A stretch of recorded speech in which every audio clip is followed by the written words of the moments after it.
Oi, o meu nome é Tatiana, Eu sou o Jabes. nós somos casados e hoje nós vamos aqui falar sobre um assunto que achamos de extrema importância na educação. Bom, só para vocês entenderem um pouquinho, eu tenho um grupo no WhatsApp, lá nós estamos estudando alguns temas relacionados à educação cristã. E aí, nós falamos um pouquinho sobre o tema da disciplina, o uso da vara. E aí nós decidimos estar trazendo aqui esse assunto de uma forma mais ampla, né, amor? Com, né? Mais textos bíblicos, enfim, um estudo mais aprofundado. Inclusive, para você que está aqui nos assistindo, esse vídeo provavelmente terá a parte 2, quem sabe a parte 3. Então, antes de qualquer coisa, assista um vídeo inteiro, né, as partes que virão também. Aqui nós já fizemos a nossa oração particular. Eu também convido a você, antes de continuar vendo esse vídeo, que faça uma oração para que o Senhor possa estar lhe ajudando a compreender segundo a vontade dele. Né? E aquilo que eu falo para todo mundo, deixa eu só ressaltar aqui antes de te passar, né, a vez, é que nós vamos estar passando aquilo que juntos aqui estudamos e cremos sim, né, ter sido revelado pelo Senhor, né? Deus nos inspirou. Mas você aí em casa precisa saber se aquilo que nós estamos falando realmente provém do alto. Então, por você mesmo, confere tudo o que aqui for falado, tá bom? E é isso, meu amor. Deus abençoe. Vara. Afinal, a Bíblia autoriza o uso do castigo físico nos filhos ou não? Esse é um tema muito sério e muito importante. Por isso, esse será um estudo feito sem pressa, onde vamos analisar muitos pormenores. O texto bíblico mais polêmico e que é objeto de estudo a esse respeito certamente é Provérbios 23, versos 13 e 14. Mas antes de analisarmos o texto propriamente dito, eu gostaria de fazer uma introdução analisando um argumento que certa vez eu vi sendo usado para tratar de passagens a respeito do livro de Provérbios. E justamente o texto em questão era o mesmo que vamos estudar hoje. Eis o argumento. Provérbios não é um livro de lei. É um livro poético. É um livro de conselhos. Esse argumento parece querer induzir o leitor da Bíblia a não levar os livros poéticos tão a sério. Como se fosse algo secundário ou até de um nível de inspiração inferior ao restante do conteúdo bíblico. Esse argumento não é só incoerente, como também é preocupante. Por mais que exista uma linguagem poética ou simbólica em qualquer livro que seja, a Bíblia tem uma verdade objetiva. A linguagem poética não nos dá liberdade para colocar um texto ou livro da Bíblia numa inspiração diferente dos demais. Não nos autoriza torcer o texto, fazendo raciocínios elásticos e, consequentemente, dizendo o que o texto não diz. 2 Timóteo 3,16 é muito claro em dizer que toda a Escritura é divinamente inspirada por Deus, proveitosa para ensinar, repreender, para corrigir, para instruir em justiça. Jesus foi muito claro em João 5,39 ao dizer: examinais as Escrituras, porque vós cuidais ter nelas a vida eterna, e são elas que de mim testificam. Essa e outras declarações de Jesus confirmam todo o Velho Testamento como inspirado por Deus. Além disso, as pessoas que usam essa argumentação para minimizar o efeito das palavras dos livros poéticos, quando se trata de textos bíblicos nos livros que realmente são livros de leis, elas vão ter as suas razões para explicar por que não seguem determinadas leis que estão nesses livros. Então, esse argumento não acrescenta em nada para interpretarmos e compreendermos os textos do livro de Provérbios, nem para determinar se uma orientação ou lei bíblica é ou não pertinente para nós hoje. É a própria Bíblia, com outros textos, que vai nos dizer se hoje devemos ou não circuncidar os bebês, se devemos ou não comer determinados alimentos, se devemos ou não sacrificar animais, se devemos ou não guardar o sábado, e assim por diante. A mensagem poética ou simbólica nem sempre será fácil de compreender, mas Deus prometeu que através do seu Santo Espírito ele nos capacitaria a compreender a sua palavra. Então vamos analisar esse texto de Provérbios. E para isso eu quero te apresentar uma ferramenta incrível que está ao alcance de todo mundo que tem um celular. Essa ferramenta é o aplicativo My Bible. Para quem não conhece, eu vou demonstrar durante esse estudo como você pode usar esse aplicativo e também vou deixar aqui na descrição um vídeo de como baixar, instalar e configurar esse aplicativo. E talvez o mais importante, você vai ver uma maneira muito eficaz de como investigar e compreender um texto bíblico. Então, vamos em frente. Vou abrir aqui, no meu My Bible, o nosso texto de Provérbios 23, verso 13 e 14. Na versão Almeida Corrigida Fiel diz assim: Não retires a disciplina da criança, pois, se a fustigares com a vara, nem por isso morrerá. Tu a fustigarás com a vara, e livrarás a sua alma do inferno. Agora veja que interessante. Esse aplicativo me permite selecionar um ou mais versos e simplesmente comparar as diferentes versões bíblicas. Por exemplo, a King James atualizada diz assim: Não hesites em disciplinar a criança, ainda que precises corrigi-la com a vara, ela não morrerá. Castiga tu mesmo com a vara, e assim a livrarás do Sheol.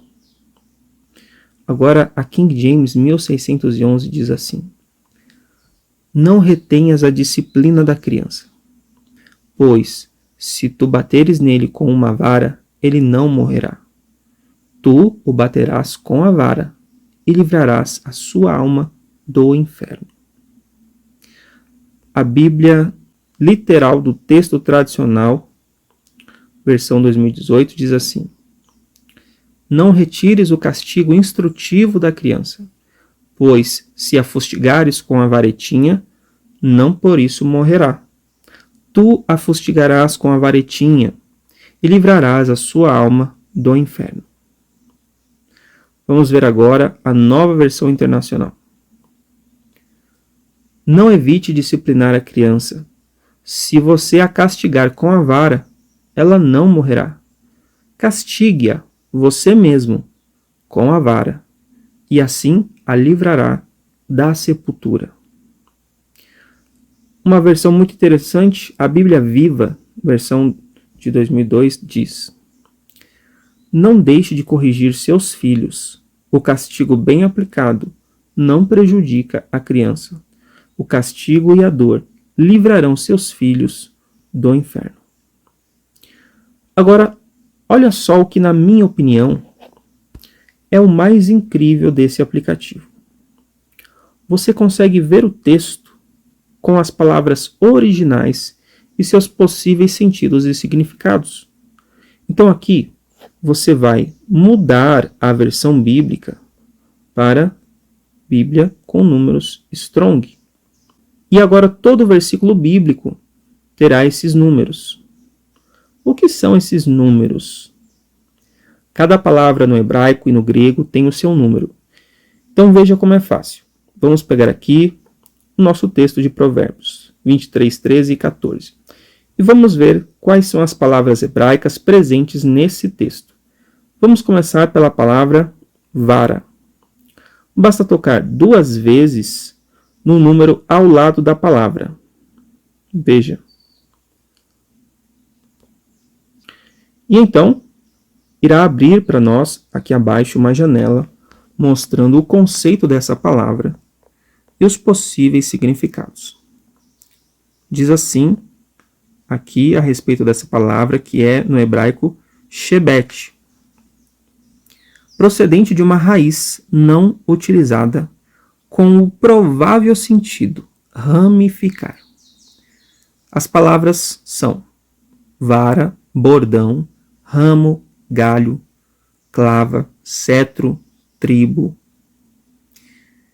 E aqui abaixo algumas explicações, né? Cabo, referindo-se à espada, dardo. Bordão, apetrecho de um pastor.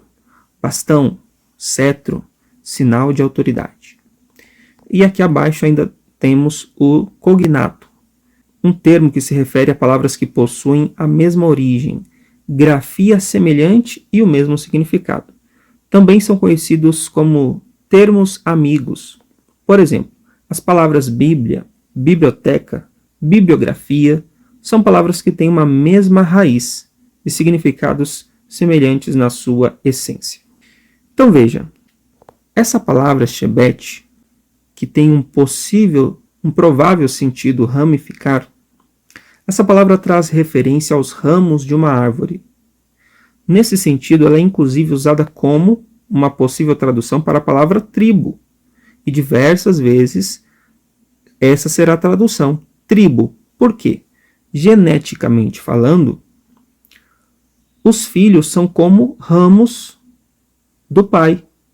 Então, os filhos de Jacó são os galhos do tronco que é o pai.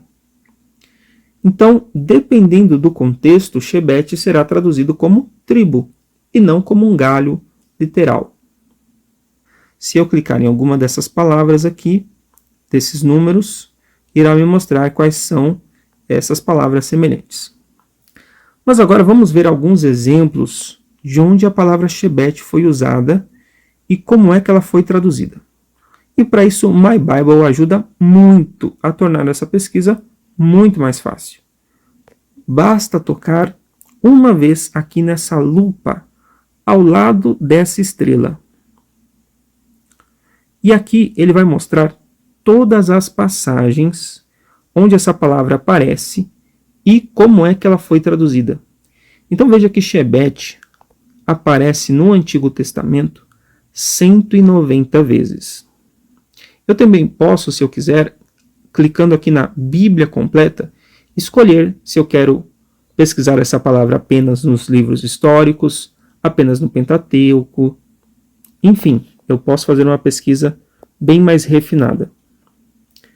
Então você tem diferentes formas pelas quais essa palavra foi traduzida. E aqui em parênteses, esses números ao lado das palavras é a quantidade de vezes que a palavra foi traduzida dessa maneira. Por exemplo, se eu clicar aqui na palavra tribo e rolar aqui para baixo, eu verei todas as 31 vezes em que a palavra foi traduzida como tribo, apenas tribo, porque existem variações das tribos e assim por diante. Muito bom, né? Eu separei alguns para nós analisarmos e compreendermos como a palavra shebet pode ser usada. Vamos começar vendo algumas vezes em que a palavra foi traduzida para cetro. O que é cetro? Cetro é um bastão usado por autoridades reais.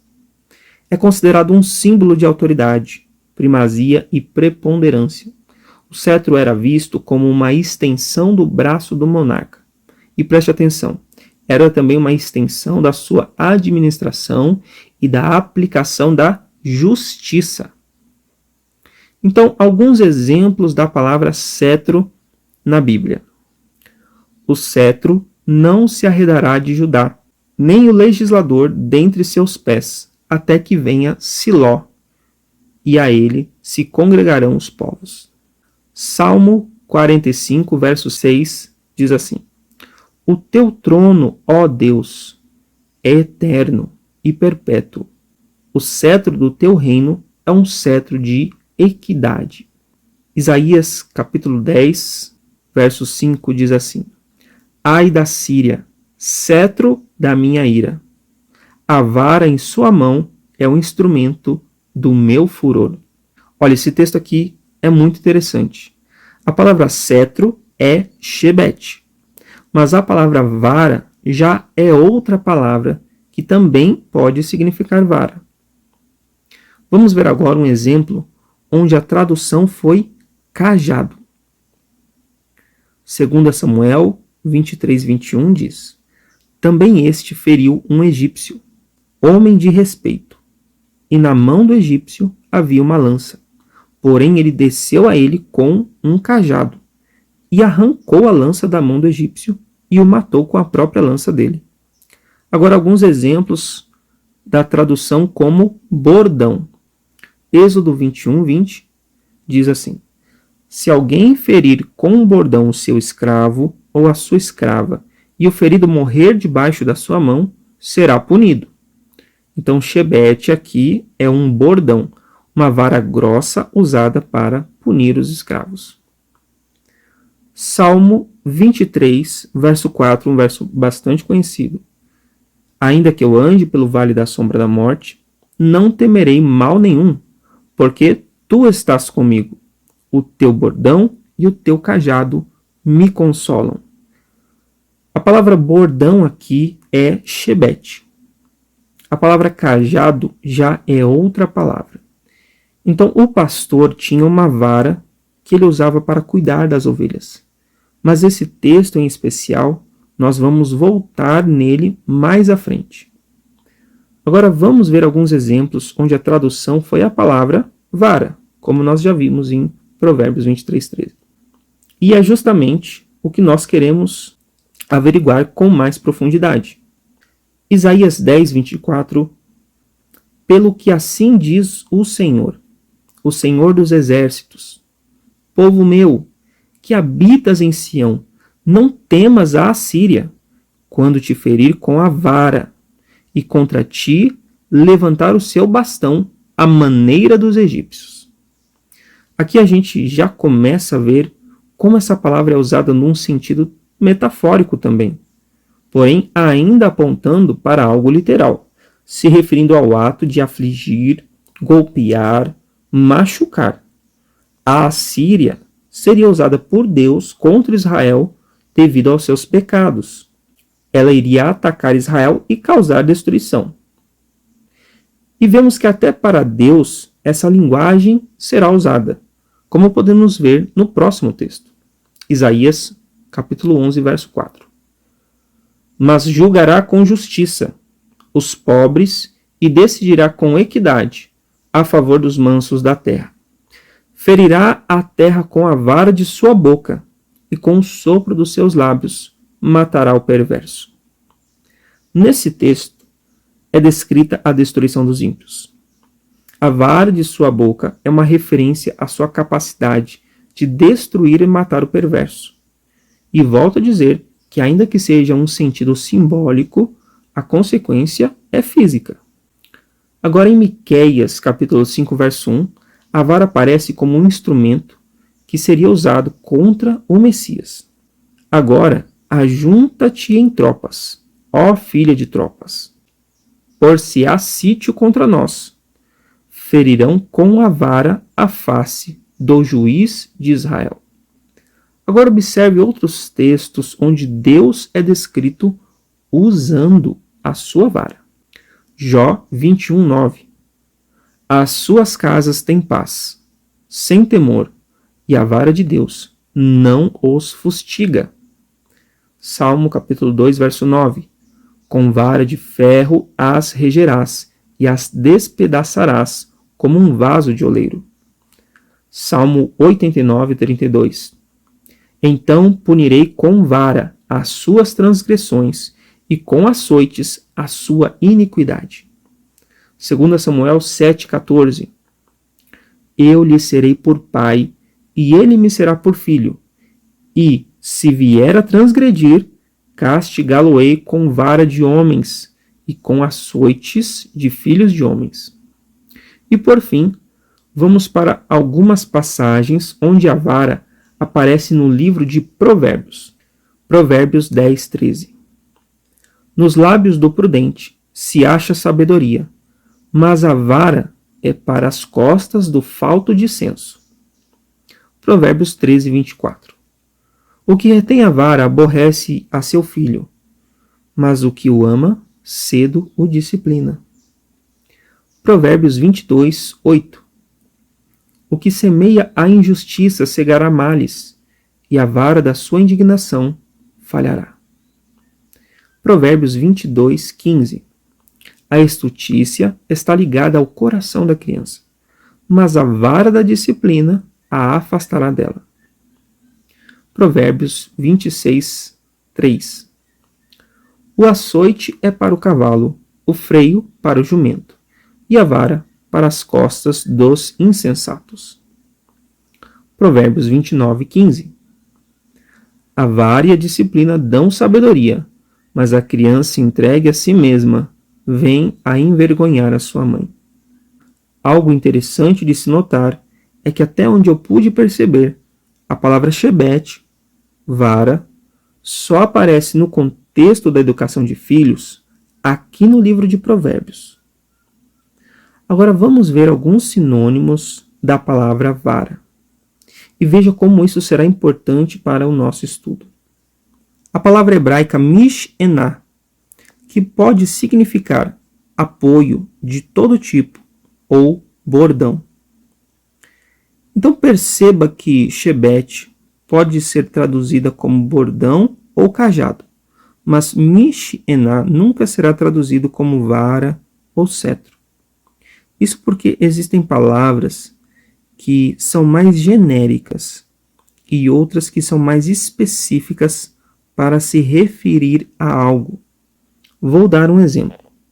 Bordão, galho, vara, cabo, cajado, todos esses itens são uma haste de madeira. Então todo cajado é uma haste de madeira, mas nem toda haste de madeira é um cajado. Diferentes estruturas alongadas podem ser shebet, mas nem toda shebet é um bordão. Então a palavra mish-ená é mais específica para uma estrutura que é usada para se apoiar, ou seja, uma vara robusta e forte o suficiente para que a pessoa apoie o seu peso. Vejamos alguns exemplos nos versos a seguir. Êxodo 21, 19. Se ele tornar a levantar-se e andar fora, apoiado ao seu bordão, então será absolvido aquele que o feriu. Somente lhe pagará o tempo que perdeu e o fará curar-se totalmente. Agora vamos para Números 21, 18. Diz assim: Poço que os príncipes cavaram, que os nobres do povo abriram com o cetro, com os seus bordões. Do deserto partiram para Matana. Agora Juízes, capítulo 6, versículo 21. Estendeu o anjo do Senhor a ponta do cajado que trazia na mão e tocou a carne e os bolos asmos. 2 Reis, capítulo 18, verso 21. Confias no Egito esse bordão de cana esmagada, o qual, se alguém nele apoiar-se, lhe entrará pela mão e traspassará. Assim é Faraó, rei do Egito, para com todos os que nele confiam. Zacarias, capítulo 8, verso 4. Assim diz o Senhor dos Exércitos: Ainda nas praças de Jerusalém, sentar-se-ão velhos e velhas, levando cada um na mão o seu arrimo, por causa da sua muita idade. Salmo 23, verso 4. Ainda que eu ande pelo vale da sombra da morte, não temerei mal nenhum, porque tu estás comigo. A tua vara, ou o teu bordão, e o teu cajado me consolam. Aqui no Salmo 23, a palavra que normalmente é vara ou bordão é shebet, enquanto que a palavra cajado é mish-ená. Lembre disso, pois vamos voltar nesse texto mais à frente. Veja agora outra palavra que aparece em Provérbios, que é a palavra disciplina. Em hebraico, é a palavra mukar, ok? O que significa a palavra mukar? O que ela pode significar? Disciplina, castigo ou correção. Vejamos alguns textos onde a ideia de mukar é o ensino, a instrução ou a disciplina. Jó, capítulo 5, verso 17, por exemplo, diz assim: Bem-aventurado é o homem a quem Deus disciplina. Não desprezes, pois, a disciplina do Todo-Poderoso. Provérbios, capítulo 1, o verso 3. Para obter o ensino do bom proceder, a justiça, o juízo e a equidade. Provérbios, capítulo 1, verso 8. Filho meu, ouve o ensino de teu pai, e não deixes a instrução de tua mãe. Provérbios, capítulo 3, verso 11. Filho meu, não rejeites a disciplina do Senhor, nem te enfades da sua repreensão. Nesse caso aqui, a palavra disciplina é mukar. Observe agora alguns textos que já trazem um sentido mais enérgico, como ação de castigo mesmo. Correção, castigo, disciplina no sentido de ação. Isaías 26, 16. Senhor, na angústia te buscaram, vindo sobre eles a tua correção, derramaram as suas orações. Jeremias 2:30. Em vão castiguei os vossos filhos. Eles não aceitaram a minha disciplina. A vossa espada devorou os vossos profetas como leão destruidor. Jeremias 5:3. Ah, Senhor, não é para a fidelidade que atentam os teus olhos? Tu os feriste, e não lhes doeu. Consumiste-os, e não quiseram receber a disciplina. Endureceram o rosto, mais do que uma rocha. Não quiseram voltar. E também no livro de Provérbios, iremos ver a palavra disciplina em conexão com a palavra vara. Observe. Provérbios 13, 24. O que retém a vara aborrece a seu filho, mas o que o ama, cedo o disciplina. Agora preste atenção. Disciplina é um termo que pode ser usado em sentidos diferentes. Existe a disciplina referente ao estudo, a disciplina no sentido de ser um foco na metodologia e repetição do ensino. Mas a disciplina em português também pode significar correção física. Nesse texto de Provérbios, eu quero te mostrar que é muito improvável que o termo traduzido como disciplina não seja a correção física. Porque aqui nesse texto em especial, não se usa a expressão o que deixa de instruir ou ensinar. Se fosse o caso da intenção do autor inspirado se referir ao ensino teórico, teria outra palavra em hebraico que poderia ser usada para ensino. E a palavra é lamad. Lamad significa aprender, ensinar, exercitar-se em. Vejamos alguns exemplos, como em Deuteronômio 4:10. Não te esqueças do dia em que estiveste perante o Senhor teu Deus em Horebe, quando o Senhor me disse: reúne este povo, e os farei ouvir as minhas palavras, a fim de que aprenda a temer todos os dias que na terra viver, e ensinará a seus filhos. Então veja, aqui em Deuteronômio 4, verso 10, a palavra ensinar é lamad. Caso, lá em Provérbios, a disciplina a que se refere fosse um ensino teórico, poderia muito bem ter sido usada a palavra lamad. Mas não foi essa palavra que foi usada. Então veja que tanto aprender como ensinar aqui nesse texto é usado a palavra lamad. Em Deuteronômio também, capítulo 11, verso 19, nós lemos o seguinte: ensinai-as a vossos filhos, falando delas assentados em vossa casa e andando pelo caminho, e deitando-vos e levantando-vos. Então a palavra aqui para ensinar é lamad. Então lamad tem mais a ver com o ensino teórico. A disciplina já é algo mais abrangente, que envolve tanto o ensino teórico como outras formas mais incisivas para que se possa aprender ou ensinar algo. Tem um texto em Provérbios que nos ajuda a enxergar essa relação entre a disciplina e algo que faz parte dela.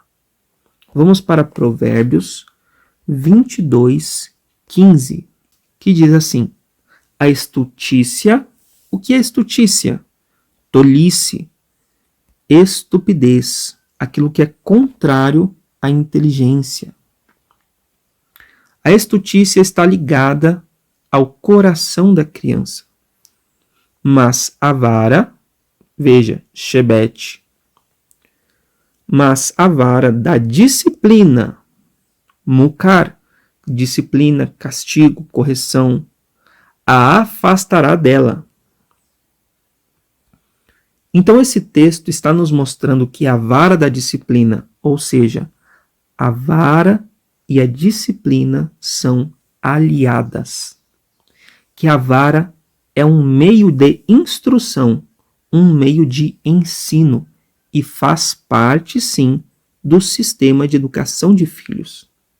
E outros textos serão ainda mais claros sobre isso, como, por exemplo, Provérbios 29, 15, que diz assim: a vara e a disciplina dão sabedoria, mas a criança entregue a si mesma vem a envergonhar a sua mãe.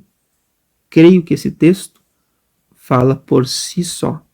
Mas é interessante notar que nesse texto a palavra disciplina já é diferente de mukar. É a palavra toukeshá. Ela é muito mais específica no sentido de repreensão, correção, censura, punição, castigo, argumento ou reprimenda.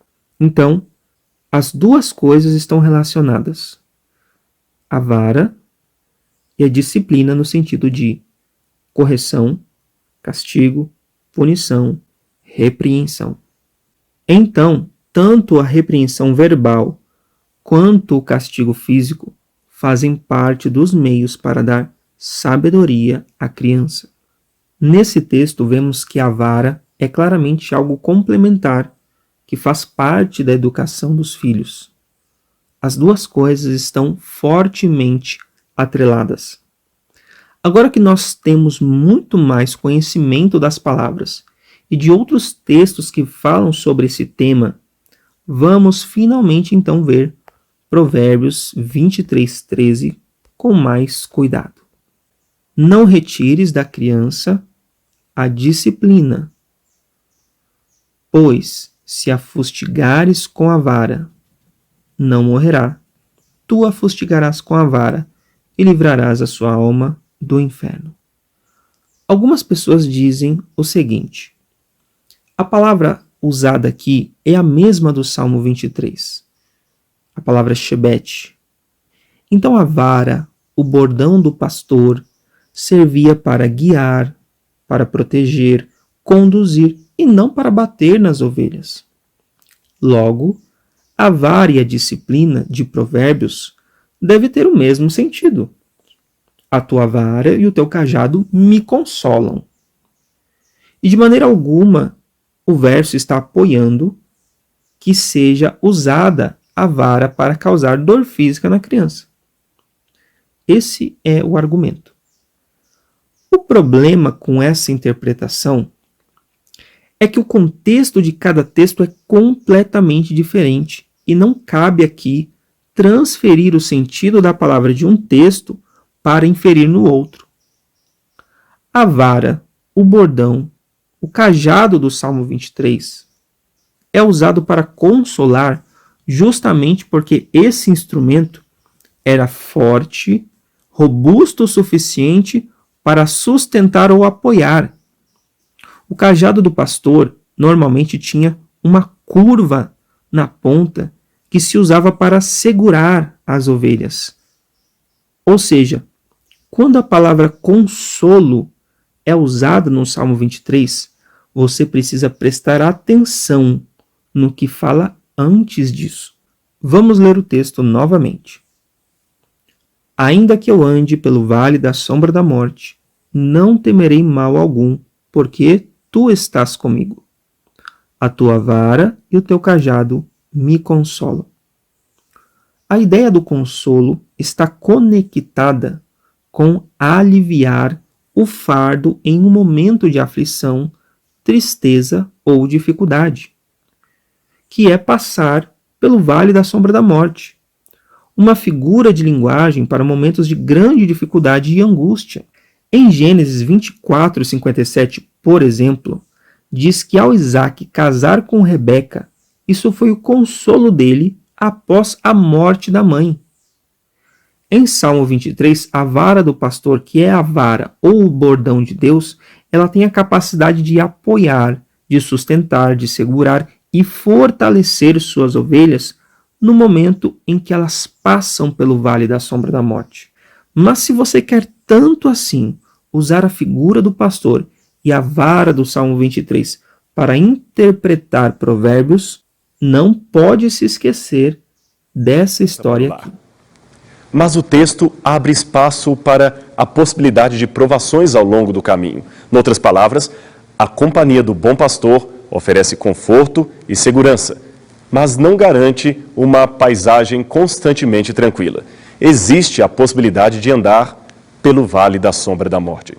E se uma ovelha caísse, como o pastor poderia resgatá-la? Bom, para isto ele contava com um instrumento chamado cajado, que normalmente se aparece como estes nas pinturas artísticas relacionadas ao antigo Oriente Médio. O que poucos sabem é que o cajado poderia ter 3 funções, e 2 delas estão relacionadas no Salmo. Daí a expressão, a tua vara e o teu cajado. O cajado normalmente usado era para tocar o rebanho, principalmente quando uma ou outra ovelha começava a sair do meio do grupo dispersando-se. Aí a sua função entrava como vara. O pastor batia na ovelha desobediente, fazendo-a voltar para o grupo. Devido ao fato de muitas ovelhas caírem em buracos de difícil acesso, a ponta teria a forma de um gancho. Literalmente, então, o pastor pescava a sua ovelha quando o seu corpo era machucado e estava fora do alcance de uma extensão, por exemplo, do seu braço. Mas esta mesma ponta guardava muitas vezes um segredo. Havia um encaixe embutido que a fazia se transformar rapidamente numa lança mortal que o pastor usaria em casos de perigo para o rebanho, principalmente no ataque de algum predador. Ao lado disto, havia, é claro, o estilingue, ou funda, usado também por muitos garotos palestinos até hoje na região do Oriente Médio. Como você vê, o mesmo instrumento tinha uma função protetora, a lança, salvadora, o cajado, e disciplinar, a vara. O mesmo Deus pastor que acolhe e protege, também castiga aos que ama, não para fazê-los sofrer, mas para aprimorá-los, sabendo que muitas vezes a dor é o que nos ensina em certos momentos que, de outro modo, não aprenderíamos. Essa, afinal, é a dinâmica de nossa vida. Se sofrermos demais, não suportaremos. Mas, se sofrermos de menos, nunca saberemos quão mal é o mal e não desejaremos nos livrar dele.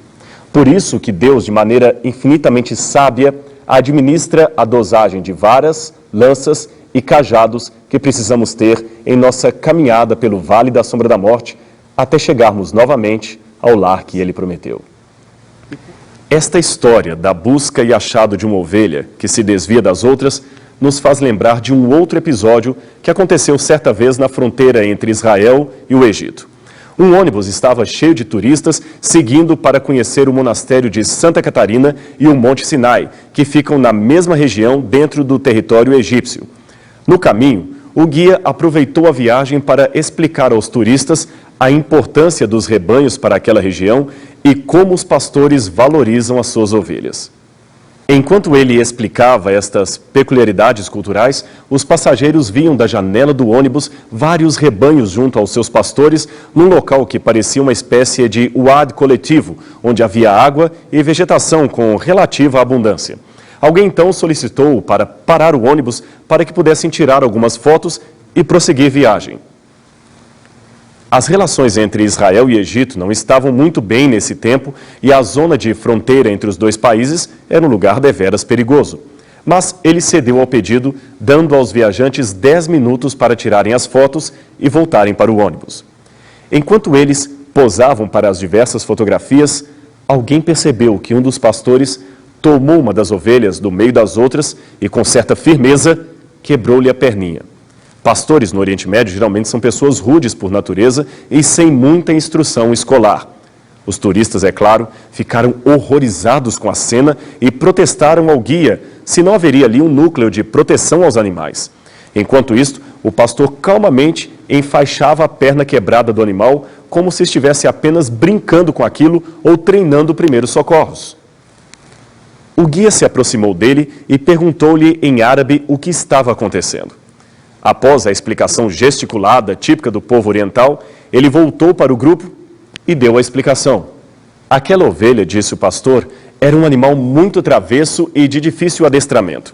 Ela era a única que não obedecia à sua voz e sempre fugia do meio das outras. Nem mesmo o cão-pastor dava conta dela. Um dia, continuou ele, ela ficou desaparecida por 3 semanas e quase morreu. Noutra vez, foi resgatada por um amigo e, nesta última, uma cobra venenosa quase a picou, não fosse a chegada urgente do pastor. Muitos, continuou ele, haviam aconselhado-o a vender o animal para o abate, se livrar dele, pois estava dando muito prejuízo com veterinários e medicamentos depois de ter a sua lã danificada devido à peripécia pelo deserto. A lã ficava, nesse caso, cheia de gravetos e carrapichos, tornando-se inapropriada para a tosquia. Mas aquele pastor gostava do pequeno e teimoso animal. Por isso, pensou em quebrar-lhe a perna para sua própria segurança, pois assim não conseguiria mais escapar do grupo, fugindo para longe. Dói mais em mim do que nela, concluiu o pastor, mas eu tenho de fazer isto para sua própria segurança. O único problema é que a partir dali, enquanto todas as ovelhas iam caminhando no trajeto entre o oásis e o aprisco, aquela teria de ser carregada em todo o percurso. Já em Provérbios 23, onde o contexto é a educação da criança, quando o verso diz para não deixe de disciplinar a criança, o próprio texto vai explicar o que é disciplinar nesse contexto. Veja, pois se a fustigares, fustigar aqui é a palavra naca. O que significa naca? Veja, golpear, açoitar, atingir, bater, sacrificar, matar. Você percebe? Percebe que a palavra naca, ela é usada sempre no sentido de atingir, de golpear, de bater. Então você pode procurar em todos os versos. Naca, fustigar, em 99% dos versos, sempre vai ser bater, golpear, ferir fisicamente de alguma maneira. A sequência do texto de Provérbios 23 vai então nos confirmar que está realmente se tratando de castigo físico com a seguinte declaração: pois se a fustigares com a vara, não morrerá. Ora, por que haveria uma preocupação da criança morrer caso a disciplina aqui não fosse castigo físico, mas simplesmente uma educação teórica? A criança chora, esperneia, o coração do pai e da mãe dói de ter que fazer aquilo com o filho. Mas a palavra de Deus está dizendo que, ao você aplicar a vara, o seu filho não vai morrer, por mais que ele faça um grande escândalo, por mais que ele chore muito.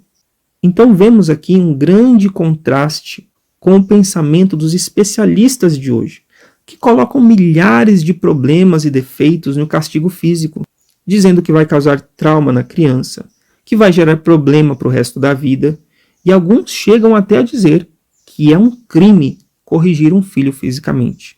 E outros vão além, porque dizer um simples não para o seu filho ou privar ele de algo é uma violência psicológica que vai traumatizar a criança.